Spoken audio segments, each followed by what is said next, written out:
မင်္ဂလာပါကျွန်တော်နာမည်တော်အောင်ဖြစ်ပါတယ်ကျွန်တော်ဒီနေ့ဖီလာအကြောင်းလေးကိုကျွန်တော်အသေးသေးပြောပြပေးမှာဖြစ်ပါတယ်ဖီလာဆိုတာကတော့ hyaluronic acid လို့ခေါ်တဲ့ခန္ဓာကိုယ်ရဲ့ကိုတရားဝင်ခွင့်ပြုထားတဲ့ဆေးရည်တစ်မျိုးမျိုး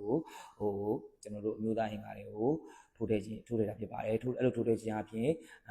ကိုယ့်ရဲ့အမျိုးသားအင်္ဂါတုတ်လာပြီးတော့ကိုယ့်ရဲ့အမျိုးသမီးနဲ့အတူနေတဲ့အချိန်မှာပြည့်သိမ့်တဲ့ခံစားမှုကိုရရှိမှာဖြစ်ပါတယ်ဖီလာထိုးပြီးသွားလို့ရှိရင်ဘယ်လောက်ခံလဲဆိုတော့ကျွန်တော်တို့ဒီ6လတွေတစ်နေ့ထိခံပါတယ်လူတစ်ယောက်နဲ့တစ်ယောက်မတူပါဘူးဖီလာထိုးပြီးသွားလို့ရှိရင်ဆောင်းရှောင်းလေးတွေကတော့ဖီလာထိုးပြီးသွားလို့ရှိရင်10ရက်တီအမျိုးသမီးနဲ့အတူနေလို့မရပါဘူး